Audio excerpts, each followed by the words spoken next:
This guy was the best doctor he could have. This other one saved his friends, and a guy saved by dolphins. And this video will take you through all the people who survived the impossible. Not 1 or 2, but 7? This is crazy. The chances of getting struck by lightning are quite low, but not for Roy Sullivan.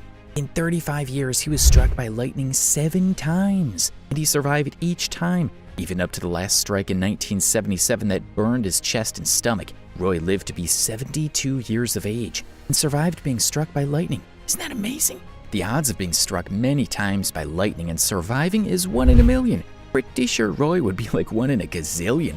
Not sure how this guy did it, but somehow he was happy. When earthquakes happen, thousands of people pass away. But this was not the case for this 15-year-old teenager. He survived the earthquake before he was rescued 5 days after with no food and water. Although he sustained some bruises, he had no serious injuries. He was found jammed between 2 concrete slabs and made noises that enabled him to locate the exact location. As if that wasn't enough, he was found to be happy and in a great mood as he was rescued and joked with his rescuers.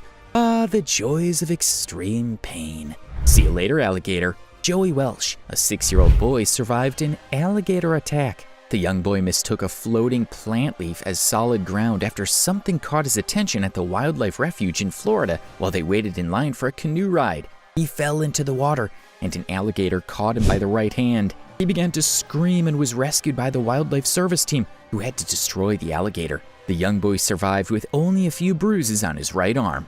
Now this is why I keep my feet on the ground. Mackenzie Wellington was excited to go skydiving with her father in celebration of her 16th birthday in Oklahoma. Her father leaped and she followed, but her parachute refused to open, causing her to fall from a 3,500 feet high. Guess what? She survived. Not many people survive a skydiving accident. She had some broken bones, but she healed up quickly. The doctors referred to her as a miracle child. If you think these are scary, things are about to get scarier. Keep watching to see what's next. What would you do if this happened to you? Helen Claben was traveling to Seattle from Fairbanks with an amateur pilot in order to save some money and was hit with a snowstorm that caused her plane to crash. She landed in the Canadian wilderness with matches, some fish, and fruits. Within a week, they ran out of food and began feeding on snow and drinking water for 45 days till help came. Surviving for 45 days is incredible. An average human can only survive for 8 to 21 days without food. It was kinda a miracle. This sounds like a movie. Phineas Gage, a 25-year-old man, survived a brain injury. Injuries to the brain are very serious, but Phineas survived. While he was working his job at a railroad track, he used an iron rod to stuff explosives into a hole, and it suddenly ignited, causing the iron rod to go straight through his head. Sadly, he was not the same man. But he survived the accident and even lived an extra 10 years. Probably should have a movie about this guy. Who knew pee could be so helpful? In 1902, a volcano named Mount Pelée killed 30,000 people from a cloud of superheated gas dust in the sky. Ludger Silberus was stuck in his prison when the volcano erupted with no way out. Luckily for him, he was smart enough to think of a way out.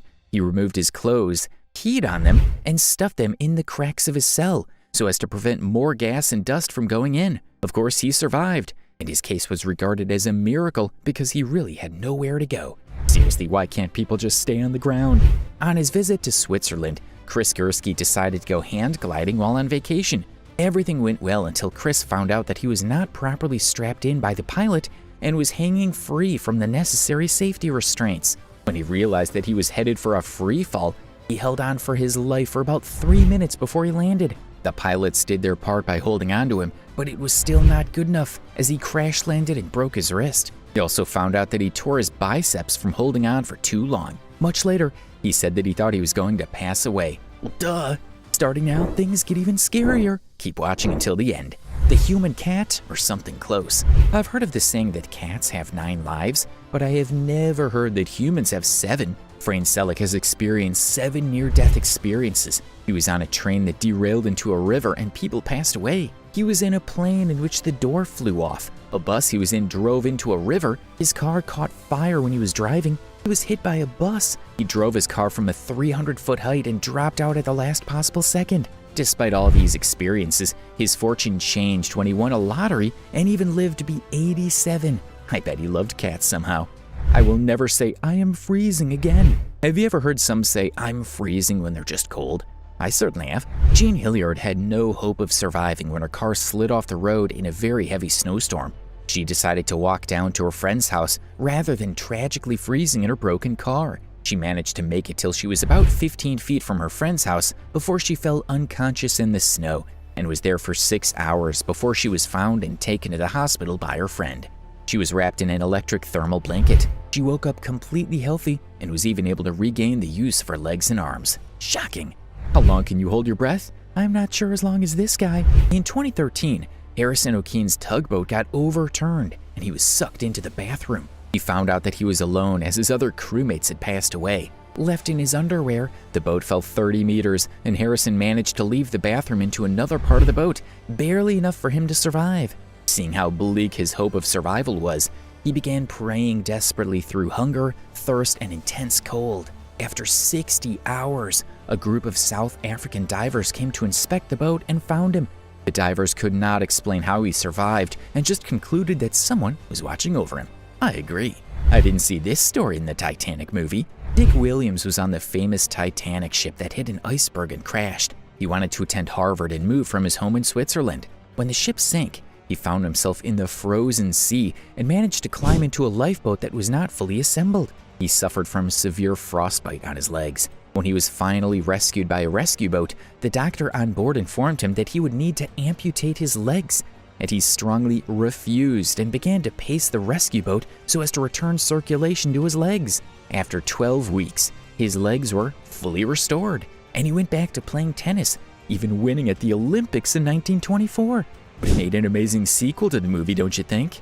Boats are great until they stop in the water. In 2012, Jose Salvador Alvarenga and his fishing partner Ezekiel Cordoba, a teenage boy, were caught in a thunderstorm while returning to shore from their fishing trip. The engine of their boat failed, and due to the small size of the boat, it was impossible for them to be found from afar. For 2 months, they survived by catching animals and drinking rainwater. At that point, Ezekiel lost the will to live and stopped eating. He passed away shortly after leaving Salvador alone. After 1 year and 1 month, Salvador was found, and within 2 weeks of hospitalization, he made it home and lived the rest of his life in peace.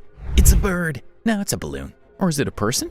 Having watched several cartoons of people being inflated, you never thought it would happen in the real world, right? Stephen McCormick, a small-town truck driver, was stabbed in the butt by a high-pressure air hose as he was working between his truck and a trailer. Air began to flow into his body, and he began to get inflated like a balloon. Luckily, his son was close by and gathered people to lift his already heavy father away from the nozzle.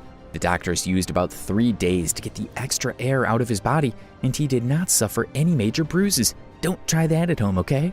Nobody wants to fly the way this girl did. Eva Wisniewska decided to go paragliding on a particular day and ignored signs pointing to bad weather.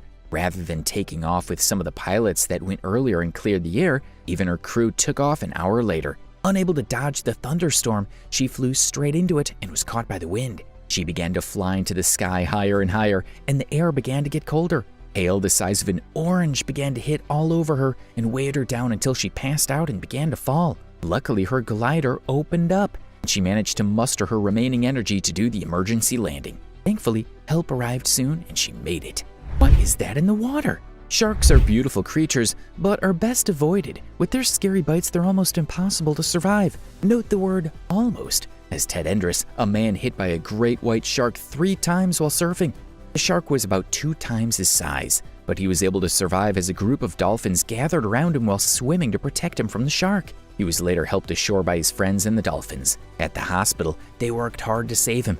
He survived the almost impossible. Dolphins are amazing. They save people, and sharks are scared of them. Now that is a friend. Matthew Crouch and a few of his fellow Marine officers went on a raid in a suspected bomb factory. As they moved, Matthew saw a grenade hit the floor by his feet. He shouted a warning to his fellow Marines and went to jump on the grenade. Guess what?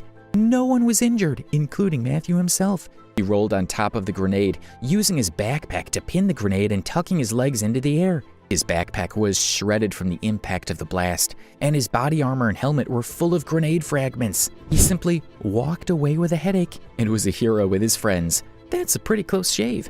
You need a doctor, but wait, you are the doctor in the Antarctic. Surgeries in themselves are a bit scary, but have you ever thought of performing it on yourself?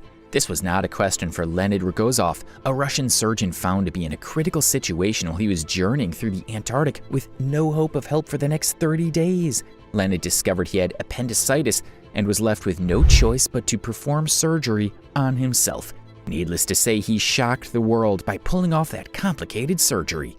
Enjoyed the video? Now watch this one.